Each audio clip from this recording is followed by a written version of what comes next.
gentlemen, boys and girls, welcome back to the only show on the internet that matters. It's Taun Can't Play. Joining me on the couch, as always, it's the modern day Adonis. Prep. Snape kills Dumbledore. Whoa, dog! What the fuck? That was filthy. That was nasty. Joining him, as always, it's the closed caption hero, Chicowboy, 100 pounds of pure muscle. Tom Mitchell. I have a question for you. This is a bold question, and be honest. Feel free to say no. Whoa. This is already a challenging question to answer. Can we try just once? Oh my god, I hate this. You're putting me in hell right now. Can we try out? I'm in hell right now because of you. Letting me try to be the human dynamo. Since you don't want it anymore. Since I'm neglecting the human dynamo? Yeah. That's challenging because I think that the first time I ever said the modern day Adonis, I said it about me. And I, in my head, decided that was too much power to give one person, was to be the modern day Adonis and the human dynamo. Asking for both. Wow. So okay. if you want it, I'm just telling you that I was afraid of that power. And if you think that you're more powerful than me, if you think you can handle that where I couldn't, I don't. I invite you. I invite you to try. You know what? I don't want that power to go to my head. I'm so excited to see what that power could mean for you, you know? I don't really know which part of this I'm supposed to be attacking. I almost don't. The face? That seems like the part that's indicated, yeah. Oop. I almost don't want to find out. I don't want to know. If you can handle all that? Yeah. All that chowder? Yeah, I think I'm good. I think it was a thought that I had, but I think you're right. Your point stands. Because it's too much. I want to be telling you this if it wasn't already a conversation I'd had in my head. Mm-hmm. And I didn't know that. And thank you for telling me and not just... I said it one time and the power I felt inside of me, entirely overwhelming. I almost collapsed in that exact moment. This is fun. But I had a show to do. No, this sucks. I like this. I can so rarely attack this thing. And right now I'm not even sure which part of it I'm supposed to attack. I'm going to go attack this leg. I like this fella. Seemed like you already did the legs, already been attacked, yeah. Ooh. But then what now? Is it face time? It seems like it's got to be the face. Doesn't seem to like it. Oh yeah, you're doing damage. Just runs away so much. This is, you know, hard one. It looks like, huh? Just runs away a lot. Whoop. Do you get hurt when he comes up underneath you like that? If I get dunked on, maybe. This is very interesting. Where are you supposed to be right now? Just in the middle of an ocean? Yeah, you know, ocean. Right. Remember? Yeah. Probably Atlantic. A lot of this takes place in like London-ish or like Eastern Europe. London, Eastern Europe, thereabouts. Same thing. Yeah. I realized as soon as I said London that I meant Eastern Europe, and it was too late to go back. Italy starts in Eastern Europe. I'm not sure whereabouts it travels after that. Couldn't tell you where we are right now, honestly. Maybe in the Mediterranean. Mad world.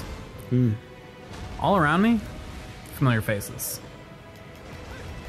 The rest of the song. Worn out faces. Rising early for the daily races. Going nowhere.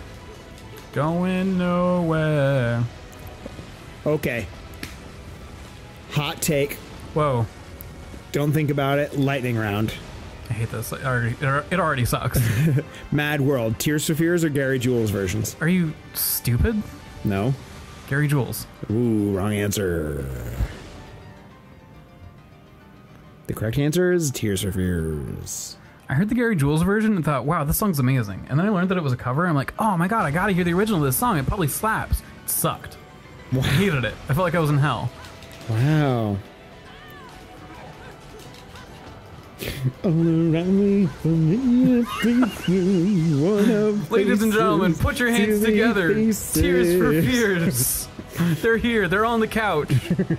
I find it kind of funny. I find it kind of sad. Am I dead yet? Can I just die? I'll stop. No, keep going. The best I've ever had. Oh, you can keep going. I find it hard to tell you. I find it hard to tell. People run in circles. It's a very, very mad world. Am I dead yet? Thank you. Jesus, I don't remember how that sounds on the Tears for Fears version, if I'm being honest. It's like that. It's just like I think it's very boppy. Mad world. Mad world. It's not as dancey as I'm making it out to be, but it's pretty. It's almost dancey. I've listened to it probably exactly one time, and I don't think I finished it. You are unbelievable. Wow. You know, it's really challenging. You know why the Gary Jules version's popular? Isn't it from Donnie Darko. Darko? Mm-hmm. Don't care for that movie much at all. Really? Yeah. Wow. Unpopular opinion? Don't Tell My Beautiful and Wonderful and Amazing Girlfriend. Does she love it? She loves it. We did rewatch it a couple years ago, and she did kind of be like, I don't really know why I was so into this when I was younger. I'm like, I don't know why anyone was ever into this for more than 1.5 seconds. Are you watching the original theatrical cut or the director's cut? Presumably, I've watched them both. I've seen it probably 3 or 4 times, and every time I'm just like, okay, so he's got like an edgy bunny that all the emo kids thought was cool. I haven't seen it. I've heard that the director's cut kind of like ties things together a little bit more sensibly. Oh, I forgot this fight started over, and I'm still going for the face. Can I just keep going for the face? This seems fine. Hey, get over here. I want to kick your ass. Yeah. Doesn't seem like you gained anything from attacking his knees. Maybe some free damage, but hopping all over the place. Oh, this seems like hell. What the fuck? Is this friend a ship or a shark or a shark ship or a bug of some type? Part shark. Part water bug. Part water bug. Ship, shark, water bug. This is a lot. I don't know what heaven is up to. What hath God wrought? See, there was only one of this, so it didn't get onto Noah's little special boat. Onto Noah's special boat. Makes sense. Why don't you like Donnie Darko? Just this is too much. It's a lot. Huh? It's like try hard to be edgy, and then it's also like a movie about the kid who brings a gun to school. Yeah, I guess that's true. Like that's supposed to be our pro tag. And yeah, it's just excellent. Thank you. For the same reason. It's just I don't think it is as amazing as people think it is. It's fine. It's a good movie. It's not good. It's an okay movie. Yeah. I always really liked it. But every time I watch it, I'm like, I'm cheering for the creepy kid in school. Yeah, I always really liked it. I own it. I haven't watched it in a long time. But, I mean, I saw it before it, like, blew up. You know what I mean? Like, it didn't... Oh, excuse me. No. I mean, it didn't really get a lot of play when it first came out. And I watched it, like, we were at, like, my friend's dorm, a bunch of us. And, like, we were just, like, gonna do, like, an overnight or something. And a couple people brought movies, and I think someone got Jaws, and someone brought this weird movie, Donnie Darko, that no one had ever heard of. And we put it on, and we all really liked it. And it was like a couple years, I feel like, before like it really blew up, and like everyone was talking about it. And so. For context, like when I saw it, it was just this like weird indie movie that like was kind of obscure. There was no like, oh man, you gotta see Donnie Darko. It's so deep, you know what I mean? Like it wasn't like built up and pretentious at that point. But yeah, I mean, so totally. Like if I'm thinking back to it, there's definitely stuff that even in the moment I was like, okay. Like the cellar door thing, and it was like, all right. There's a couple moments that like maybe could be dropped. God fucking damn it! And don't you think? And it didn't need to lean in so heavily to being melodramatic. You know the words too. But I liked it. I certainly don't like herald it as like this like prize of cinema, but it's fun. I very much saw it for the first time in a situation where everyone was like, oh my god, you haven't seen Donnie Darko? It's the greatest movie ever. It's amazing. I feel like if I watched it in those circumstances, I probably wouldn't have liked it.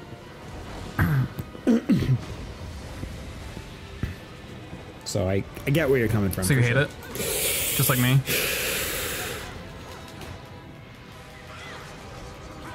I'm so over this. I don't hate you. Sorry, I hesitated. I never said hate me. It was like, oh. I said hate it. Oh. You said hate it just like me. Oh. Whoa. Wait. Preston. Hold on. Can you please just tell us how you really feel? And stop distracting me when I'm doing this quick time events. Jesus, Preston, you're responsible for 50% of the entertainment on this show, and you're just not really bringing the heat right now. Do you want me to talk to myself about Donnie Darko? I'm just kidding. If you want to. Do you want to? That make you feel big, huh? You feel like my big boy, huh? I appreciate the movie soundtrack. That's probably my favorite part of it. Whoa. Which had nothing to do with... Coming from the man who says Tears for Fears, not Gary Jules. That soundtrack has 2 other Tears for Fears songs. Or 1 other. Did Tears for Fears get a better singer to do those ones too? No. Just the one? Damn it. But also... I actually don't know shit about Gary Jules. Have they sang anything else ever before in their entire life, or did they just pop out of the woodwork for that one? No, that was just that one thing. Wow. I don't think I've ever heard of another Gary Jules song. All right, I have to focus. So you're in charge of comedy and entertainment. But no, oh, we've got I did it. What are the other awesome bangers from that soundtrack? They've got that other Head Over Heels by Tears for Fears. That's another good one. That first song, I can't remember I think it's Echo and the Bunnymen, but it might be Suchi and the Banshees, the like killing game. The fact that you know more than one. Killing game. Killing time from the beginning of the movie. Although I hear in the director's cut that they used a different song for that, and people are mad about it. Wow. Anyway, and then Duran Duran, obviously the Notorious that they played during the Sparkle Motion show. It's a good one. It's a jammer. Where do you stand on Duran Duran? 100% of the things I know about Duran Duran come from a Kimmy Dawson song. Okay. You're very young. Yeah, it's that I'm young and not that you're old. Sure. Oh, Does that make you feel better? That's just like an existential thing. Like, why can't both of those things be true? You're deflecting right now, aren't you? I think it sounds like you're deflecting, if anything. Well, I'm gonna go ahead and kill this Is that a whirlpool. deflect? No, I'm just playing video games really good. Yeah, you've moved forward in this fight. How many phases does this fella have? Seems promising that we're towards the end, Yeah? based on health bar alone. Oh, shared health bar the whole time. Yeah. There it is. But if I fuck up the climax, I'll get like a quarter bar back. Oh, well, don't fuck up the climax. Promises. There's that hair monster, I think at this point, I can't fuck it up. What's inside there? Inside where? The hair monster. Tarantula? That's a lot. Spiderantula? These things get bigger and bigger, eh? Yeah. It's hilarious. These are all different demons that I have contracts with. Oh, they're different ones. It's not one that, like, is growing stronger. I think they do a better job of exploring it in Beta, too. Oh, no. But yeah, basically, she has contracts with all these demons, and so she can summon them, but they need something to be summoned with, so they get summoned using her hair as, like, something to give them corporeal form. Oh, but her clothes are also her hair prebs, so what's she gonna do when she summons the monsters? Kick ass, that's what. Yeah. Just stand there and watch that happen while she's got her clothes on, I guess. That's a good point. They don't really show what she's doing while the monsters are really fucking their shit up. They kind of show her do the summon, and then I wonder what she's up to after that. Here's my question. Why is her hair her clothes? I don't have a problem with the demons needing her hair to, like, take a form or whatever. Yeah. Like, why... Do they explain, like, why her hair I'm curious if there's a lore reason, but I mean, the non-story related reason is men are nasty. Right. I get that. Boys are nasty. But I'm curious if there is a lore reason. If they try to explain it, or if they're just like, get this. She can't breathe. She doesn't have clothes in her skin. Why? And I have a hard time with it because we're creative. As I've discussed, I do like Bayonetta as, like, a strong female character. Yeah. So it's challenging when there are things like that where I have no better answer than just, like, boys are nasty. Yeah. Because this isn't the perfect world that we live in. If you're willing to look, there's probably more pros than cons here, but, like, there's still cons. There's going to be some cons, but yeah, the quiet example you've got, yeah. What? She's got to be naked because she breathes through her skin. Aren't we clever writers? Because we said so. Also, she can't talk. It's in the lore, so there's nothing you can do about it. You write the lore. Yes, but we wrote lore. Aren't you impressed? Wait, you're deflecting. A woman can't wear clothes or she'll die, and also she can't talk. That's very good. What was it recently? Everyone wins. In Final Fantasy 14, I forget the name of the race, but basically the bunny people. They just got added to Final Fantasy 14, free to play as their race, but there's only female versions of that race. And when people had to think about it, like, hey, why can't you play as boys? The response was just like, not from Square Enix, but from people defending it, were like, well, I got a silver, wow. Wow. I don't think I get that one very often. Nice job. People are just defending it, saying like, well, it's in the lore that that race is all female and there are no men. And people are just like, well, you write the lore. That's not an excuse for your game to be shitty. To have a shitty stance. Oh, it's only hot girls and no hot boys? Okay. And it's totally out of your control, you say. All right, all right. It's already been decided. Yeah.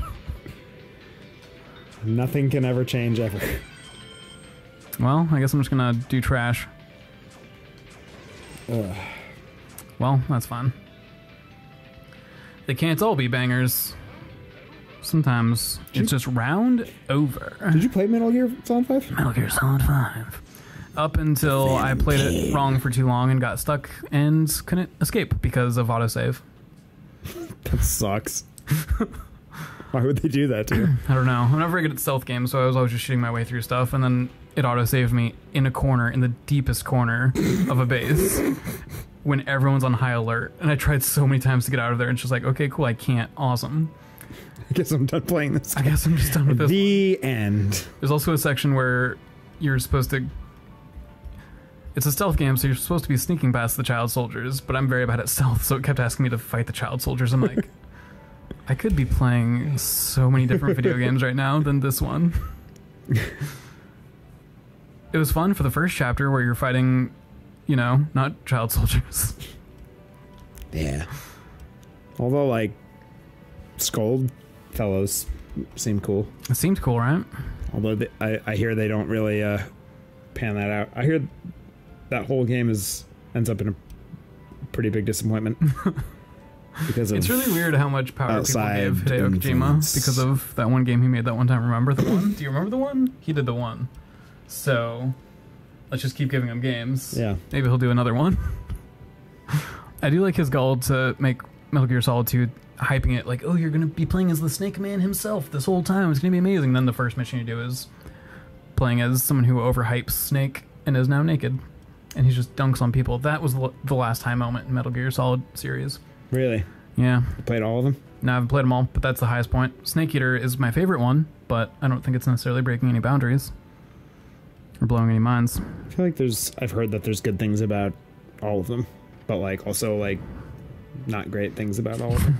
Exactly. They're pretty middle of the road for how high esteem he's held in. Yeah, exactly. Everyone seems to have an overall like middle of the road view on all of the games. Except for his stands. And does he have stands? He does. Do you want to call it on this? I think that's going to do us for this particular installment of Taun Dusseldorf. Yeah.